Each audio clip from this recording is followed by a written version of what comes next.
1980 ఫిబ్రవరిలో చెన్నారెడ్డి ముఖ్యమంత్రిగా 2 ఏళ్లు పూర్తి చేసుకున్న సందర్భంలో ఉత్సవాన్ని నిర్వహించారు. జూబ్లీ హాల్లో వైభవోపేతంగా నిర్వహించిన ఈ ఉత్సవాన్ని అధిష్టానం నిశితంగా గమనించింది. ఆడంబరంగా అట్టహాసంగా జరిగిన అధికార ప్రదర్శన ఇందిరాగాంధీని మరొక్కసారి దిగ్భ్రాంతికి గురిచేసింది. ఇందిరాగాంధీ చేతిలో అధికారం లేనప్పుడు ఆమెకు చెన్నారెడ్డితో అవసరం ఉంది. కాకపోతే అప్పుడు గాని ఆ తర్వాత గాని తన ప్రాధాన్యతను ఆయనేమీ దాయలేదు. చాలా సంవత్సరాల తర్వాత ఆయన లంచగొండితనాన్ని వ్యవస్థీకృతం చేశాడు అనే అభియోగం మోపితే ఆయన సమాధానం, ఒక మనిషి తన వ్యక్తిగత లాభం కోసం పైకం వసూలు చేస్తే లంచగొండితనం, కానీ ఒక రాజకీయ పార్టీ కోసం చేస్తే అది లంచం కాదు అని చెన్నారెడ్డి బదులిచ్చారు. నేను ముఖ్యమంత్రిగా ఉన్నప్పుడు కాంగ్రెస్ అధికారంలో ఉన్న 2 రాష్ట్రాల్లో మనది ఒకటి. శ్రీమతి ఇందిరాగాంధీ అధికారానికి దూరంగా ఉన్నారు. సొమ్ము వసూలు చేసే బాధ్యతను నేను తీసుకున్నాను అని అన్నారు. తిరిగి అధికారంలోకి వచ్చాక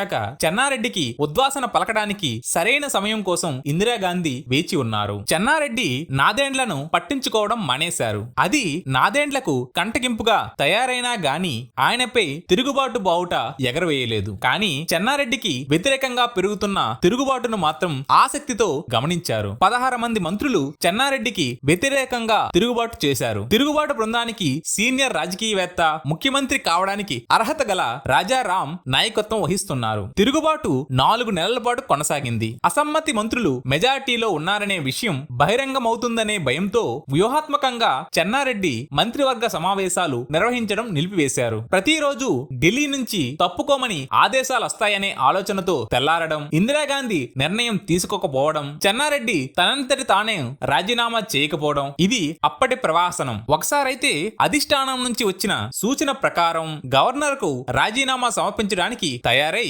చెన్నారెడ్డి ఢిల్లీలో విమానం ఎక్కారు. హైదరాబాద్ లో దిగేలోగా గవర్నర్ దగ్గరకు వెళ్లవద్దని సందేశం అందింది. కానీ ఆ ఉపశమనం ఎక్కువ కాలం కొనసాగలేదు. సంజయ్ గాంధీ మరణించిన చెన్నారెడ్డి గారి విషయంలో సంజయ్ గాంధీ నిర్ణయం మారలేదు. చెన్నారెడ్డి రాజీనామా చేయక తప్పలేదు. ఆయన రాజీనామా చేయగానే ముఖ్యమంత్రి కుర్చీ నాదెండ్ల కూడా ఆశించారు. అంజయ్యతో పాటు తన పేరు కూడా పరిశీలనలో ఉందని నాదెండ్ల చెప్పారు. 1978 అసెంబ్లీ ఎన్నికల్లో అంజయ్య ఓడిపోయారు. కానీ తన విధేయతతో ఢిల్లీలోని నాయకులకు దగ్గరయ్యారు. 1979లో రాజ్యసభ సభ్యత్వం పొంది 1980లో కాంగ్రెస్ అధికారం చేపట్టిన తరువాత కేంద్ర ప్రభుత్వంలో కార్మిక శాఖ మంత్రి అయ్యారు. చెన్నారెడ్డి రాజీనామా తరువాత సాంప్రదాయ అనుసారం ముఖ్యమంత్రి ఎంపిక బాధ్యతను పార్టీ ప్రధానమంత్రికి అప్పగించింది. ఆమె అంజయ్యను ముఖ్యమంత్రిగా ఎంపిక చేశారు. 1980 అక్టోబర్ 11వ తేదీన అంజయ్య ముఖ్యమంత్రిగా ప్రమాణ స్వీకారం చేశారు. అధిష్టానం ఒత్తిడితో అంజయ్య నాదెండ్లను మంత్రివర్గంలోకి చేర్చుకోవాల్సి వచ్చింది. 1982 ఫిబ్రవరి 2న తెలుగు జాతికి దుర్దినం. రాజీవ్ గాంధీ హైదరాబాద్ కు వచ్చారు. ముఖ్యమంత్రి అంజయ్య ఆయనకు స్వాగతం పలికేందుకు భారీ ఏర్పాట్లు చేశారు. వేలాది మంది కార్యకర్తలతో బేగంపేట విమానాశ్రయం కోలాహలంగా ఉంది. ఆయన విమానం నుంచి దిగగానే బాజా భజంత్రీలు, పూలదండలు, నినాదాలు చేస్తున్న కార్యకర్తలను చూసి రాజీవ్ గాంధీ అసహనంతో ఊగిపోయారు. ఒక పార్లమెంటు సభ్యునికి స్వాగతం చెప్పడానికి ఇంత ఆర్భాటం ఎందుకని రాజీవ్ గాంధీ అంజయ్యను ప్రశ్నించారు. ఏమిటి నాన్ సెన్స్, ఎవరి పెళ్లి చేస్తున్నారు, ఏమిటి సంబరాలు అని ఆయన అంజయ్యను ఇంగ్లీష్ లో దులిపి పారేశారు. అంజయ్యకు ఏం చెయ్యాలో పాలుపోలేదు. ఇది ఇక్కడి రివాజు.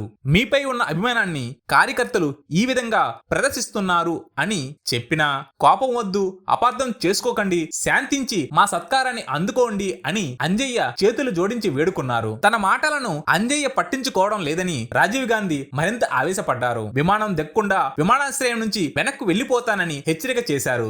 దయచూపమని అంజయ్య బ్రతిమాలారు. రాజీవ్ గాంధీ ఆయన విజ్ఞప్తులను తిరస్కరించి వేరే ప్రైవేటు విమానం ఎక్కి తిరుపతి బయలుదేరి వెళ్లారు. అంజయ్య అదే విమానంలో రాజీవ్ గాంధీతో కలిసి వెళ్లాలి అనుకున్నారు. రాజీవ్ గాంధీ కుదరదన్నారు. అంజయ్ గారిని రాజీవ్ గాంధీ కేకలు వేయడం అక్కడున్న కాంగ్రెస్ కార్యకర్తలందరూ చూశారు. అంజయ్ గారి పరిస్థితి దీనాతిదీనం. రాజీవ్ గాంధీ వెళ్లిపోయారు. విమానాశ్రయంలో జరిగిన ఆ ప్రవాసనం వార్తా పత్రికలన్నీ ప్రముఖంగా ప్రచురించాయి. విమానాశ్రయంలో అంజయ్ గారిని రాజీవ్ గాంధీ బహిరంగంగా అవమానించాడని కథనాలు రాశాయి. రాజీవ్ గాంధీ ముందు చేతులు జోడించి వంగి నుంచున్న అంజయ్ గారి ఫోటోలు ఈనాడు పత్రికలో చిత్రమాలికలా ముద్రించింది. రాజీవ్ గాంధీ అంజయ్ గారిని కించపరిచారని, అది తెలుగు ప్రజలందరికీ అవమానమని పత్రికలు ఎలుగెత్తి చాటాయి. ఈ ఒక్క సంఘటనతో ఆంధ్ర రాష్ట్రంలో కాంగ్రెస్ ప్రతిష్ట అడుగంటింది. ఏ రకమైన అధికార హోదా లేని ఒక వ్యక్తి తమ ముఖ్యమంత్రితో అంత అనుచితంగా అమర్యాద అమర్యాదగా ప్రవర్తించడం చూసి తెలుగు ప్రజలు దిగ్భ్రాంతి చెందారు. కొద్ది రోజుల తర్వాత అంజయ్య ముఖ్యమంత్రి పదవికి రాజీనామా సమర్పించారు.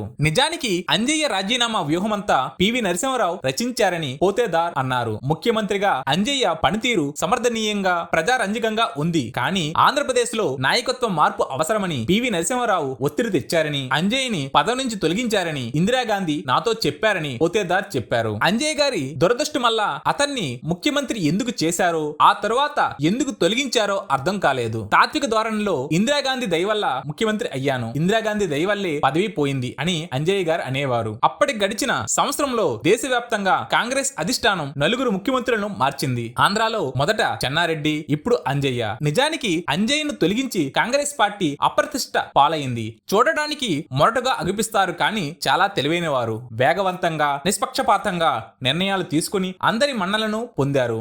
బలహీన వర్గాలు, పేదలంటే వారికి అంతులేని ప్రేమ, నిష్కపటమైన సానుభూతి. పేదలు అంజయ్యను తమవాడిగా భావించేవారు. గరీబోల ముఖ్యమంత్రి అని పేరు గడించారు.